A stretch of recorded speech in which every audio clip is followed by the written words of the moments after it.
So for the last several years, I've been the lucky owner of what is probably by far the world's lightest Pro XL bike. Over the last few years, I've been collecting more parts to shave some more weight. And finally, we're getting around to seeing how light it's going to end up with its rebuild.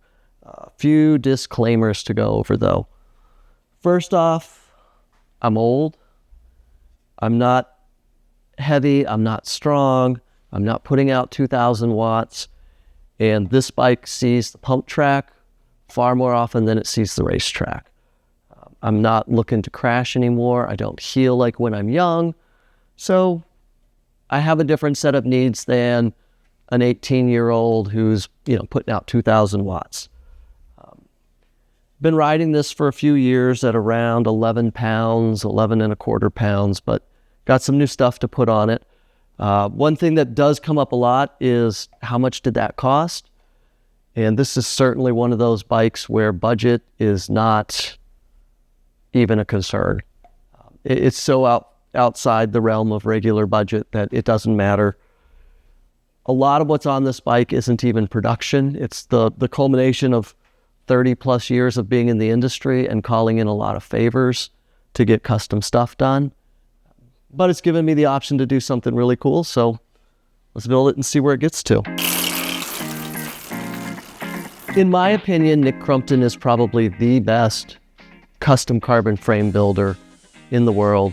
The reason I say that is that he's one of the only frame builders that builds every piece of his frame. Most builders buy their tubes, they buy their lugs, they join everything up. Some builders build their own tubes. Nick builds everything. He builds his shells, he builds his stays, he builds his dropouts. So he's one of the only people who can really do something super custom. I've worked with him on a lot of projects over the last 20 or 30 years, and I called in a big favor to ask him to do this. This is based off of a mountain bike that he did for me 10, 12 years ago. So we used a lot of the same tubing dimensions. We actually used the stays from the mountain bike, but flipped them upside down to get the right angle on the brake bosses. And then it's just a matter of budget. I mean, Nick's stockish custom frames started around $7,000. So if you were to call him and say, hey, I want a one-off BMX frame, I don't know, catch him on a good day, you might get one for $7,000, you might get it for $10,000. But regardless, it's an expensive frame, but totally worth it in my opinion. So what's that frame weigh? This frame is coming in at 955 grams. We're gonna do this in grams, not in ounces, even though a lot of the BMX world likes to work in ounces. Grams are just easier when you're talking about super light, small items that may only weigh 10 grams. All right, so what do we got next, Jason? Seat collar and seat post, because that's what'll let us get it in the work stand. So both of the pieces are coming from Parts of Passion, who is a Swiss manufacturer, or I should say was, they're not around anymore. Full carbon collar, aluminum barrels, and a titanium bolt. And that is coming in at 6.2 grams.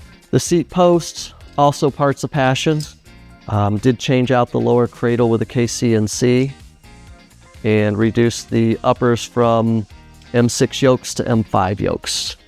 And this guy, cut to length, I leave a little extra because I do like a little seat post on my bike, 82.6 grams.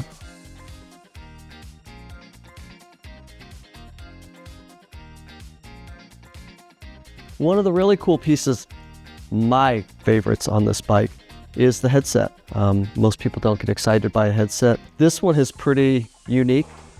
This was KCNC's Morian headset. So they do a ceramic ball put into a peak retainer running on titanium races, and then the titanium is DLC coated, which makes a really light, really smooth headset that's also super durable, and also pretty expensive at about $500. But the headset itself is coming in at only 30.8 grams. To go in the fork, we're using a Tune Gum Gum expander, which we had to reduce the diameter of slightly And then we're just using an aluminum top cap and bolt. And that whole assembly is 9.9, 10 grams. And that's gonna mate up to CRE's Victor fork. Fairly standard fork, not crazy lightweight, but given the amount of stress that a BMX fork sees, this is one area where you really do tend to want to overbuild. And this fork is coming in at 496 grams, basically. 500-foot headset. I don't even think my last BMX bike cost that entire. When you buy replacement bearings, it's $200 per bearing. Have you had to replace them yet? I haven't. I've got a whole bunch of them. Oh my God. They're so light. Heavy. These are crazy. And they're full metal. Not even ceramic. Well, ceramic balls. Ceramic balls. Okay. Yeah. And then peak retainers that the balls are plugged into. So one of the most debatable things that I had on this bike currently was the one-piece bar stem. This I've had for several years, zero problems. But when I first showed this bike with this setup, a lot of people thought there's no way that's gonna work. Basically, it's a bombshell bar. It's Envy's mountain stem. And then Craig Calfee over at Calfee Cycles did the engineering to bond them and turn them into a one-piece. And it's been surprisingly bomb-proof for me. So it turned out to be more durable than even I thought it would be. And it just goes to show that if carbon is done right, it can be just as durable as any mechanical connection or ferrous material like an aluminum stem. Price-wise, if you could get this done, probably $1,500, $2,000 to have this setup finished for your bike. So not for everybody, but it's cool and it's unique, and it comes in at only 408 grams for bar and stem.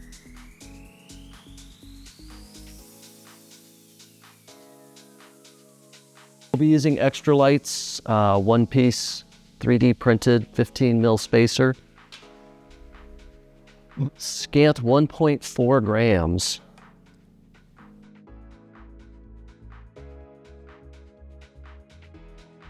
Bottom bracket, we're using PF30 cups because it's PF30 frame. Cups are made by Extra Light in Italy. Bearings are HSC Ceramics. And this is coming in at 58 grams. And it's for a 30 mil spindle. Because for the crank, the other half's in the freezer. That's really cold. We are doing some Grigio Carbonios. Great Italian company that made these for me based on their mountain molds. So a little stiffer, a little more durable, but still just ridiculously light. Runs a 30 mil full carbon spindle, full carbon arms, and they're coming in at 267 grams. Previously, I had THM's downhill crank on this. Okay. Why change those? For about 100 grams of weight savings. Chain rings, we are doing Carbon Tie, another Italian company. Doing a narrow wide, even though we don't really need to.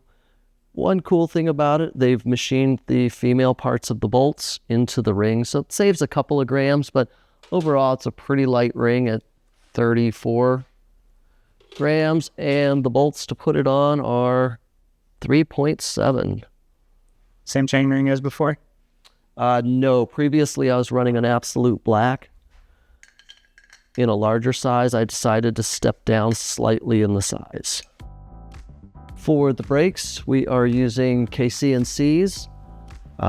Did change out some parts. We're doing an AX Lightness pad holder and a Bontrager cork pad. Are 86.5 grams. For the lever, we are using Extra Light's Ultra Lever, and that is down at 26.1 grams. Cable and housing, it is a KC&C titanium cable. stuck inside some ICANN Bungaroos housing. And so the entire kit, cable and housing, comes in at 25.1 grams. I run the cork pads because one of the wheel sets I use is carbon. And so with the corks, I can run those wheels without changing pads, even though technically you should, because you end up getting little bits of aluminum shavings in your pads and then transfer them to the carbon wheels, but I'm too lazy to do it properly and change the pads. So I just run the same pad on both, and if it chews up the carbon, I'll just get new rims. Grips, we're doing Extra Light's Hyper Grip, and we're doing their 3D printed hollow bar plugs. We did have to reduce the diameter of the bar plug a little bit just to get them to fit in the carbon bar, but it is a super light combo. The grips themselves are 7.5, 7.6, and with the bar end plugs, we're exactly 10 grams. Normally with foam grips, I will put them on with a few drops of tubular glue, but for now, just for sake of making this quick and easy, we're gonna put them on with just some alcohol, and then I'll go back and redo them with glue.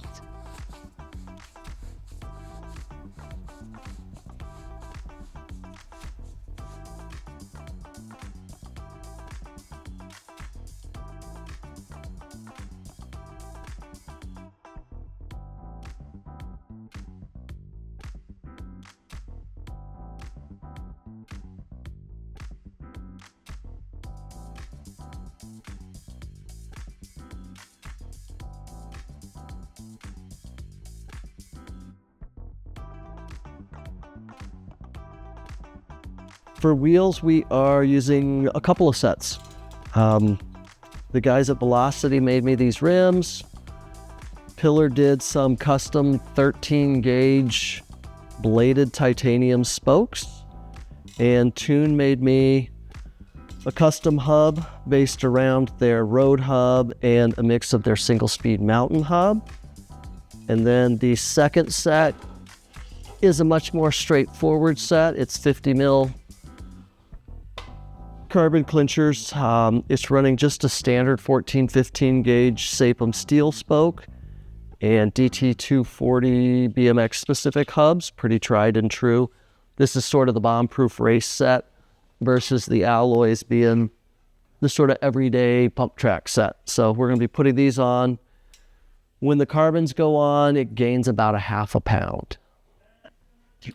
We'll be using Chris King rear cog, their stainless one, not tie, and just some alloy spacers to get it in the right spot. Running a 12 tooth on the back.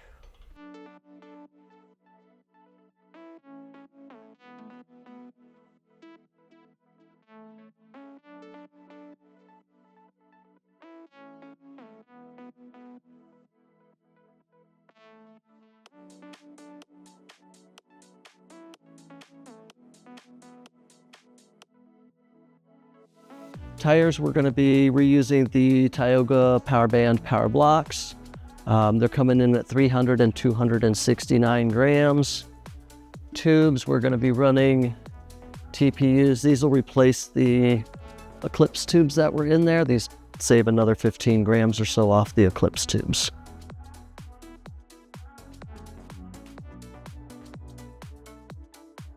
Was running a KMC X9 SL.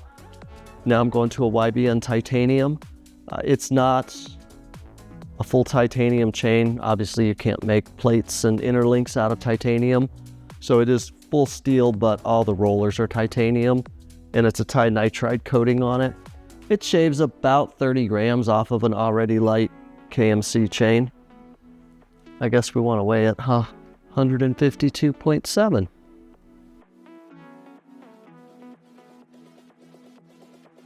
Pedals, I'm just going to keep using my platforms. I did have some Bebop SPDs on here. These are a little bit heavier, but I like the platforms for the pump track. Titanium spindle, alloy bodies. Really a light pedal, and they've served me well. 164 grams, basically. Saddle, we're going to do the G-Lu K3. a little bit lighter than the Parts of Passion that I had on there previously. And this one is 41.6 grams. All right, rebuild's done. Normally I would run a chain tensioner, but with this gearing combo, it sits right where it needs to be, all the way up against the frame, and the chain's just about perfect. So no chain tensioner with this. This is a 3212, which is pretty comparable to like a 4416. I did leave enough cable so if it does spin in a crash, it won't rip, instead of cutting it short to save a few grams. Otherwise, it's ready to ride. I guess we just weigh it. Yeah, I just wasn't sure if I should go over stuff you can't get. What do you mean? Well, you can't get this rear hub. You can't get these spokes. I think you just need to reiterate that, like, you have a lot of friends from connections and you're not a rich man. I figure if you were to put something like this together, if you could source the pieces, call in the right favors to have certain things made, you're probably at about $15,000 total invested on this. And let's see how light it comes out. It certainly doesn't feel heavy, but I bet it's lighter than the 11 1/4 it was.